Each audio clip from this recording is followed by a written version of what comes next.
Great. Well, thanks everybody for being here. I kind of noticed the pattern that I think was partly by design, I'm sure, but also by it just kind of works out. You never know what people are going to talk about. That this morning we heard a lot of what's going on at Ohio State in relation to what I would say is kind of working group 1 and 2 sort of things in the IPCC, so the physical science and the impacts. I think now, this morning before lunch, we're going to be kicking off what is really kind of working group 3 sort of work, so thinking more about solutions.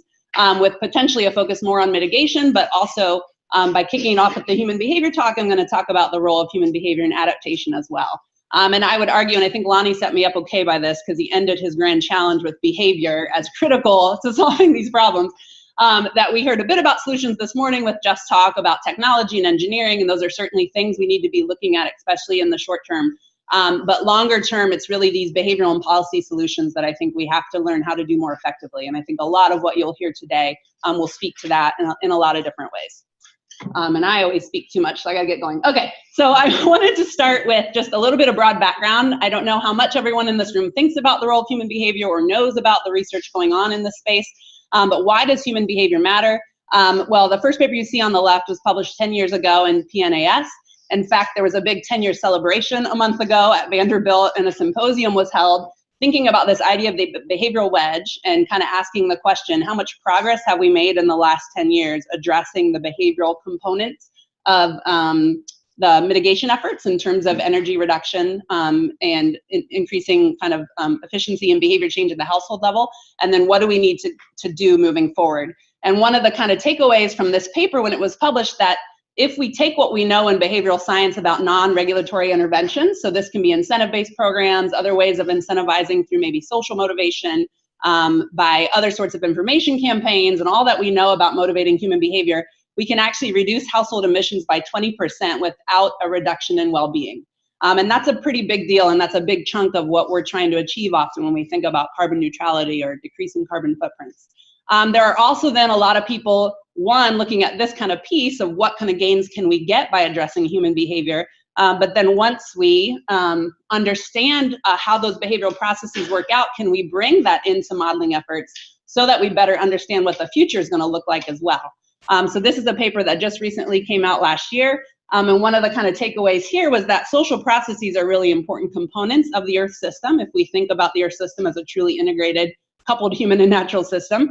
And those processes are really absent from a lot of our climate models and our integrated assessment models. And when we bring those processes in, it turns out the future looks different than what we might think it would. Because people are actively adapting and responding and changing to what's happening today. And if we bring that into those models, we start to see kind of different futures than we might have expected.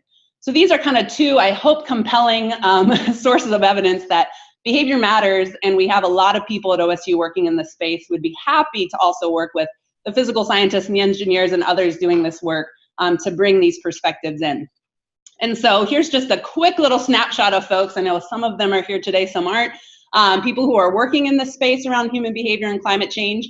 This is by no means an exhaustive list, and you'll hear aspects of related work later this morning too from Eric Nisbet and Brent Sanjan in looking at this space a bit. But these are individuals that either I work with closely or in my unit or explicitly were hired through the precursor to the Sustainability Institute for their expertise in behavioral science and their interest in understanding behavior and sustainability. And in some cases, even really explicitly integrating that into systems models and working again with engineers and physical scientists and others. I also want to highlight while I'm on this page, certainly go check out the work of all these individuals, but there are a couple of resources around behavioral science on campus that I don't think are being highlighted this afternoon. One is in the School of Environment and Natural Resources. We have the Environmental and Social Sustainability Lab, ess.osu.edu. And that's a group of faculty and students who are working in this space who, again, would love to collaborate and find other opportunities to work with others on campus.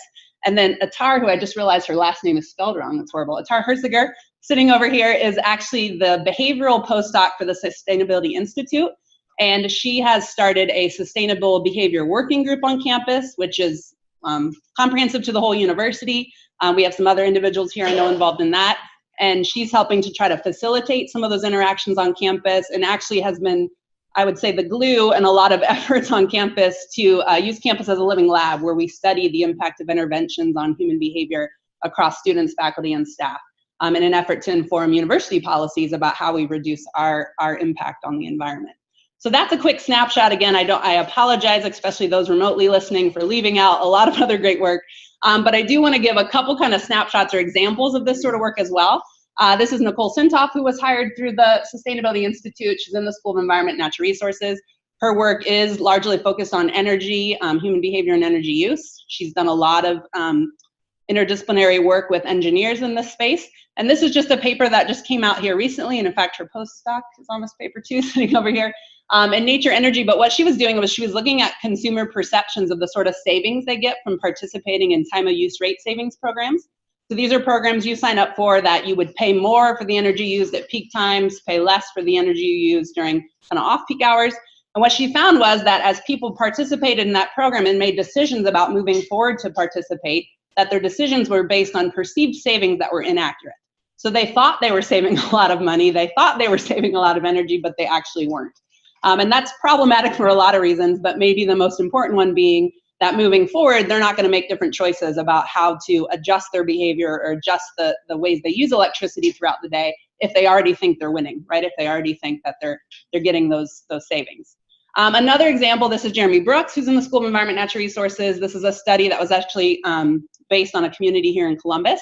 But he's very interested in what people perceive as this trade-off between decreasing your environmental impact and in so doing, maybe losing some of your well-being, losing some of your quality of life, which is what a lot of people I think assume will happen. He was interested in kind of looking at how do we get people to decrease their environmental impacts while at least maintaining or maybe even improving those measures of well-being. And what he found was that if we design policies that focus on that social structure, we can kind of have our cake and eat it too. That if we have policies that build stronger communities, that provide more meaningful social interactions to people in those communities, and I love this one, better work-life balance, shorter work weeks, I think maybe was the actual measure of that, we would actually see consumer decisions where the environmental impacts of those choices go down while maintaining the well-being that people really desire as well. So these are just, again, snapshots of the sort of work that's going on that I hope is exciting to people here who haven't heard about this, and it points you in some directions of people you could connect with if you want to learn more about that. What I actually do, 10 minutes left, I'm doing good, is actually more in the adaptation space. So I'm going to talk a little bit about what I do, and again, not on purpose, but leaving others out who are doing great work in this space. But I want to talk a little bit about why adaptation matters as well. So when we look at the research in human behavior and climate change over the last 10, 15, 20 years, it's very mitigation focused, right? It's very much focused on reducing energy use. But over the last 5 to maybe 10 years, we're seeing an increase in a focus on adaptation as well. Clearly, that's partially a function of the fact that we have to adapt. We can't just avoid these impacts at this point, they're happening. And so here's a meta-analysis that just came out a month or two ago in Nature Climate Change, looking at studies that have tried to measure what promotes people, what encourages people to adapt, specifically to climate-exacerbated hazards is really the focus. And what they found is that there's a variety of kind of well-known socio-psychological variables that tend to be important when people are considering adapting to things like flooding and hurricanes and wildfires and things of that nature. But they were only able to include 90 studies, and that's 90 studies across the globe. And so this is in a variety of contexts. And so there's a big gap in this area, and I think it's important for us interested in this space to be thinking about this more. And then I would plug this because I have a feeling there's a few people listening going, well, then what happens to mitigation? Because if we convince everyone we can just adapt to climate change, why then do we need to mitigate, right? So if we can just live in this changing world and still be happy, then why would we try to avoid the worst possible impacts? And this is just a study that argues we can do both, right? So this is a study where they looked at promoting adaptation among individuals. And what they found is by thinking more about those impacts and things that could be done to avoid them actually also had the simultaneous impact of encouraging people to perform more personal emissions reducing behaviors. So adaptation pathways might be a way to even promote mitigation. Certainly is not going to prevent people from thinking mitigation is important. And some of that comes into how we frame these things and talk about it with people, but I'm going to leave that to our communications folks later to address that. So in this space, I do a lot of work on looking at individuals and how they're responding to climate-exacerbated hazards. There are certainly other folks working in this space as well. Some of the work I've done is in wildfire. We have Graham Dixon is interested in that, Eric Toman, got others here doing this sort of work. And so I've looked both at kind of household level decisions. So when a wildfire event occurs, how are people making decisions to evacuate? This is certainly timely when you think about what happened in California recently and the loss of life that occurred. And so trying to better understand why people evacuate early, why they stay and defend their homes, or what they do, which is most problematic, is they wait and see. And when you wait and see, you get trapped. And so that's a really problematic behavior. I've also looked at this in the context of resource managers, so the individuals in the Forest Service and elsewhere who have to proactively manage landscapes to mitigate risk from fire, but also have to make decisions about how to manage those events when they happen. And we see that there's a lot of common kind of human errors in decision making that occur in those spaces. And so the work here is meant to help us kind of figure out how to inform better choices there. Where I've been spending most of my time, though, in the kind of climate exacerbated hazard space is really around water quality and the role of agriculture in events that I know we're all pretty familiar with.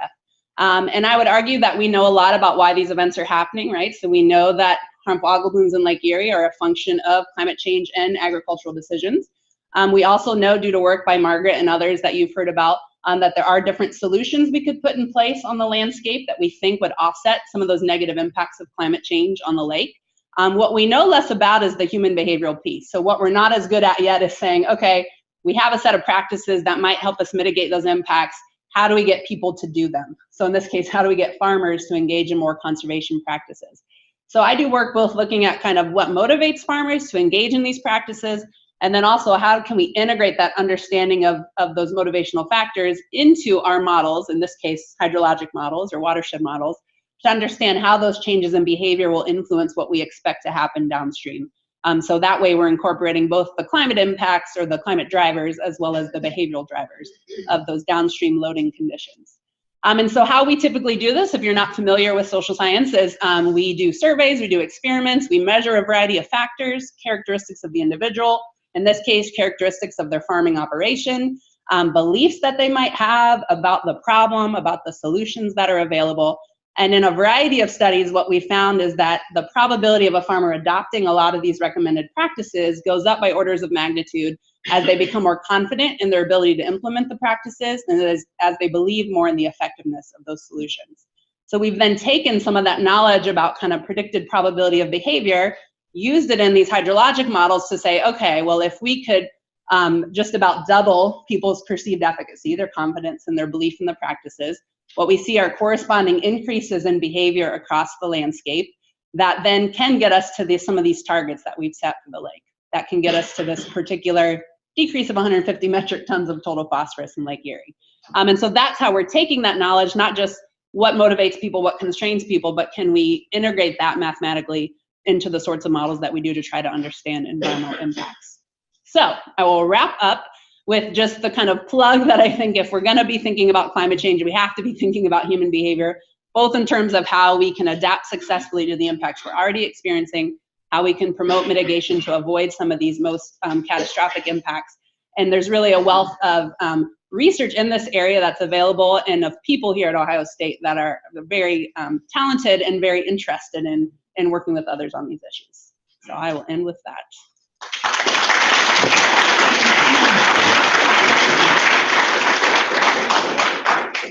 Great, thank you so much. We have a question from Jeff Roeder online. So Robyn, your work with farmers shows that some are doing the right things, some will in the future, and some never will. Do you have similar info for people reducing CO2?